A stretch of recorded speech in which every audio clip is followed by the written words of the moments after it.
Hello, good morning everybody. Once again I am Ashutosh with the new topic. आज हम लोग ray optics में कुछ सवाल बना के देखेंगे।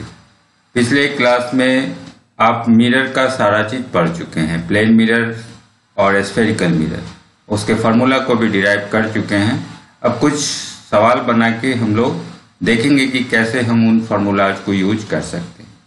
तो चलिए पहला क्वेश्चन देखते हैं। ओके, तो पहला क्वेश्चन है, two plane mirrors are inclined at certain angle. दो प्लेन मिरर है सो इंक्लाइंड है सर्टेन एंगल। तो मान लेते हैं हम दो प्लेन एंगल, पहले प्लेन मिरर बना लेते हैं। एक प्लेन मिरर हम इधर बनाए और एक प्लेन मिरर हम इधर बनाए। ओके, दो प्लेन मिरर बना लिए और ये डॉटेड लाइन क्या दिखा रहा है? ये डॉटेड लाइन दिखा रहा है कि ये मिरर का बैक साइड है। और इधर भी हम डॉटेड लाइन बना ले, ये मिरर का बैक साइड हो गया। तो the two mirrors are inclined at certain angle. तो मान लेते हैं ये एंगल मेरा थीटा है। Okay, A ray incident on the first mirror. अब आगे बढ़ते हैं। एक रे है जो पहले मिरर पे इंसिडेंट हो रहा है, रे incident on the first mirror. तो मान लीजिए हम इस मिरर को पहला मिरर मान लेते हैं और इस मिरर को दूसरा मिरर मान लेते हैं। ओके, तो पहले मिरर पे रे इंसिडेंट हो रहा है parallel to the second mirror, second mirror के पैरेलल। तो इस मिरर के पैरेलल हमें रे इंसिडेंट कराना है। तो इसके ठीक पैरेलल हम एक रे को इंसिडेंट करवाते हैं। ठीक पैरेलल एक रे को इंसिडेंट करवाए तो ये इस पॉइंट पे इंसिडेंट हुआ। अब इस पॉइंट पे हम नॉर्मल ड्रॉ कर लें एक। तो इस पॉइंट पे हम एक नॉर्मल ड्रॉ कर लिए, तो ये बन गया एंगल ऑफ इंसिडेंस। ओके, चलिए, तो a ray incident on the first mirror parallel to the second mirror. AB is reflected, अब इसका रिफ्लेक्शन हो रहा है, is reflected by the second mirror. दूसरे मिरर से जो रिफ्लेक्शन हो रहा है parallel to the first mirror, वो पहले के पैरेलल हो जा रहा है। तो चलिए अब इसका हम रिफ्लेक्शन देखें। तो ये आया, टकराया, तो जितने एंगल से ये आया है उतने ही एंगल से ये लौटेगा भी। तो उतने एंगल से हम इसको लौटा लें। तो लौटा के ये सेकेंड मिरर पे इंसिडेंट हुआ।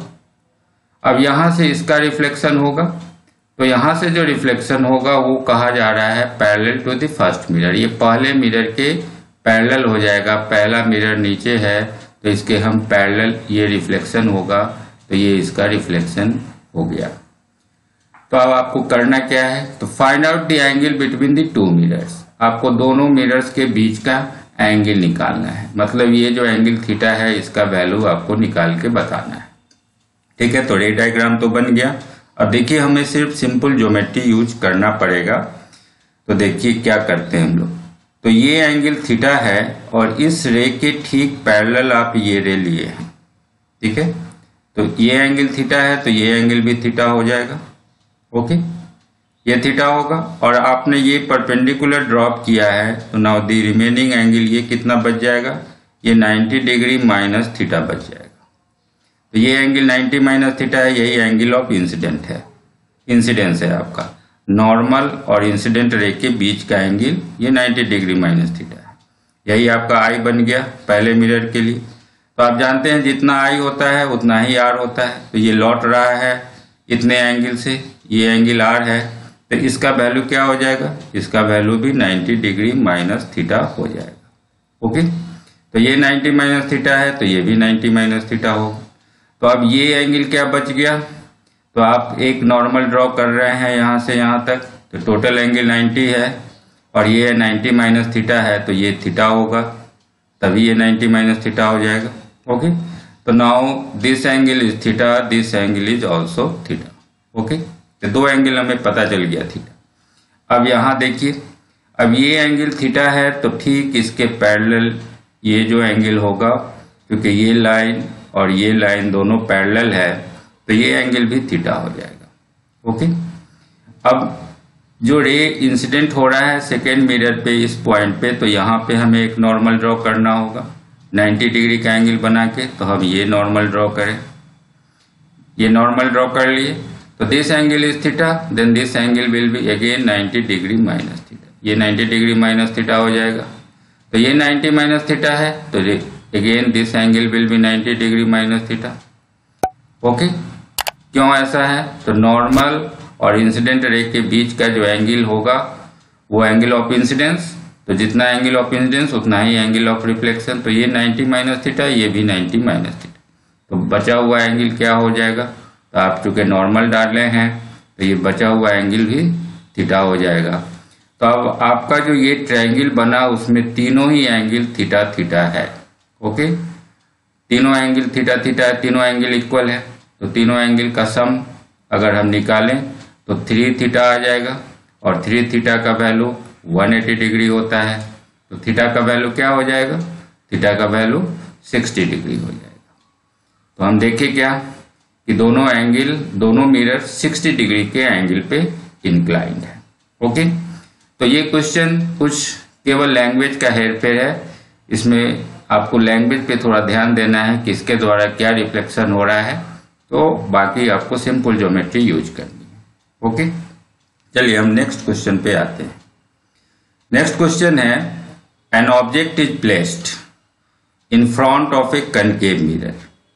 एक ऑब्जेक्ट को हम प्लेस करते हैं एट 10 सेंटीमीटर, 10 सेंटीमीटर की दूरी पे, in front of A concave mirror. तो एक हम कनकेव मिरर बना लें। पहले एक कनकेव मिरर बना लिए। ओके, कनकेव मिरर बनाए तो इसका कुछ न कुछ कहीं ये पोल हो गया, इसका कुछ न कुछ सेंटर ऑफ कर्वेचर होगा, और ठीक इसके बीच में इसका फोकस होगा। और हम इसका रेडियस ऑफ कर्वेचर दिया हुआ है 15 सेंटीमीटर।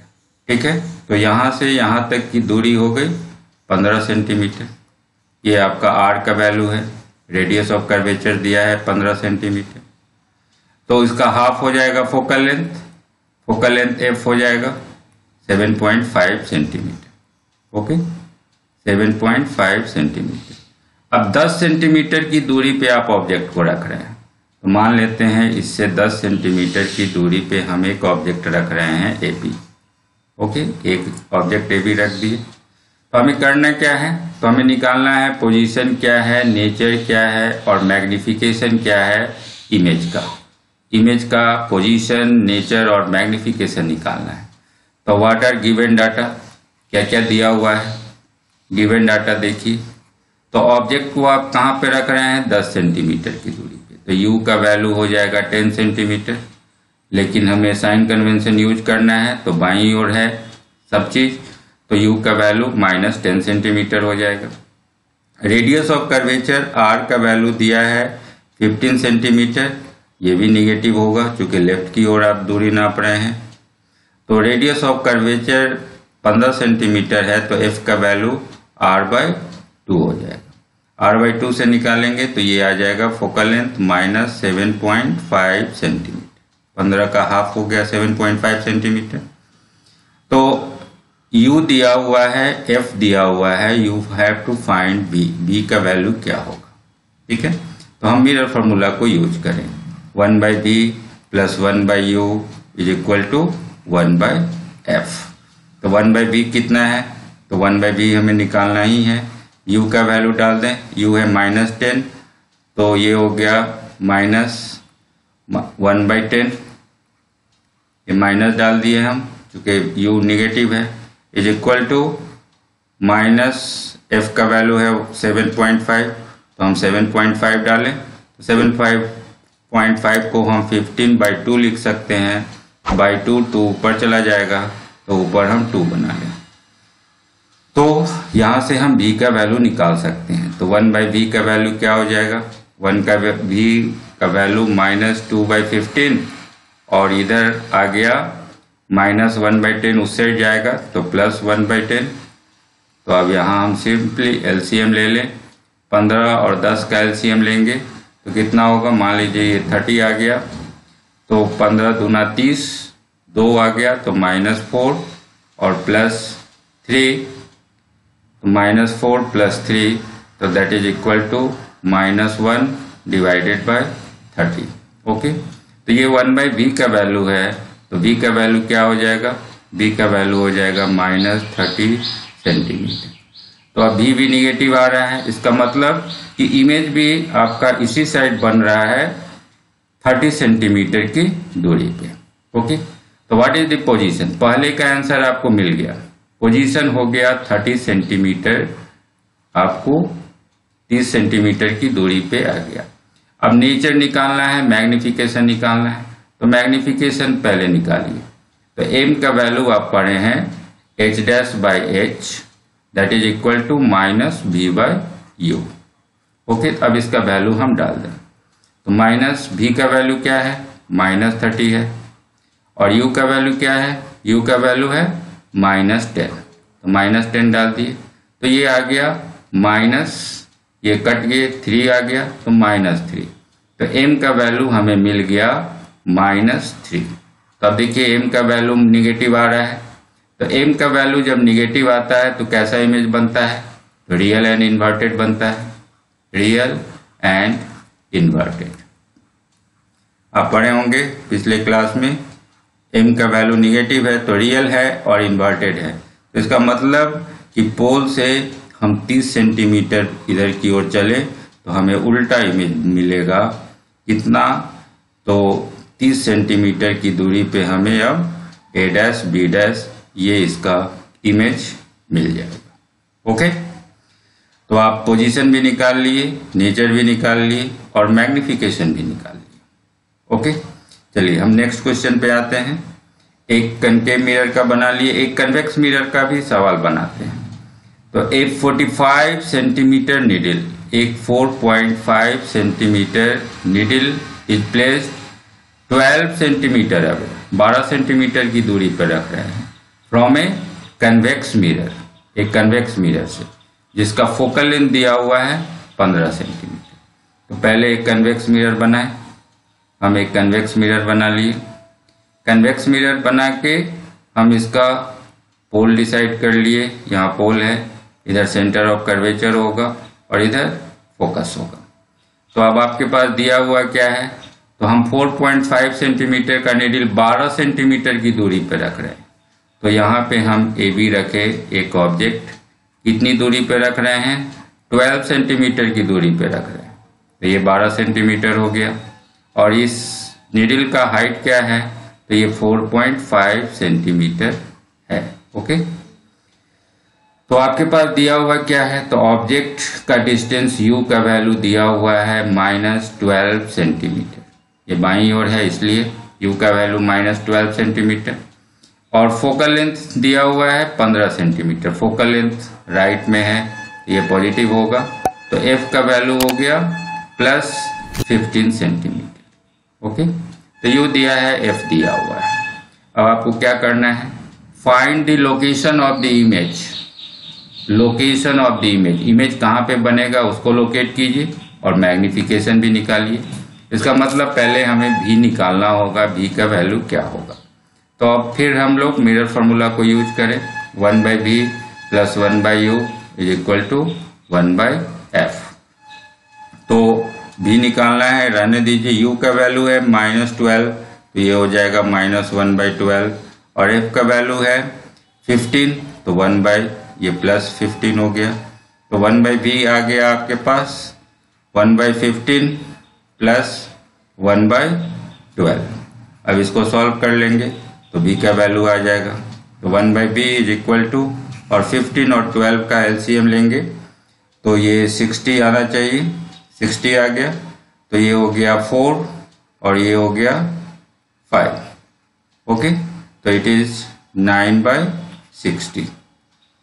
तो हम v का वैल्यू क्या मिलेगा? तो अब v का वैल्यू हमें मिल जाएगा 60 / 9, चूंकि ये 1/v का वैल्यू है।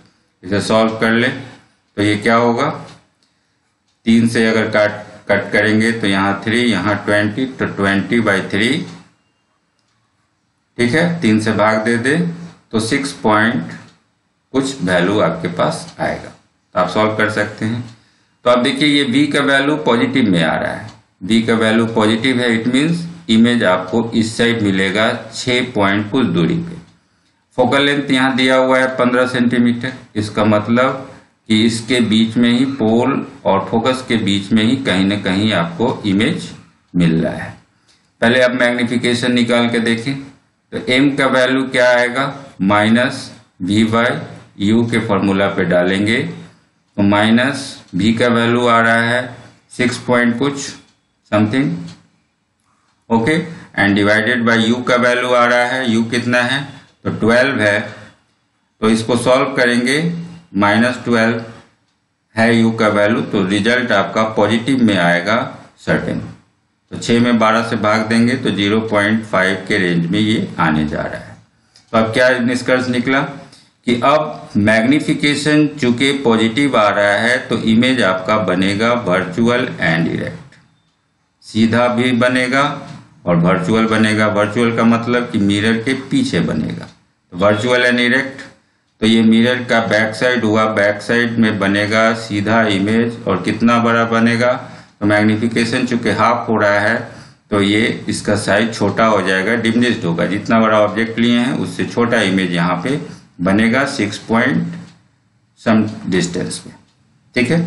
तो ये हम देख लिए।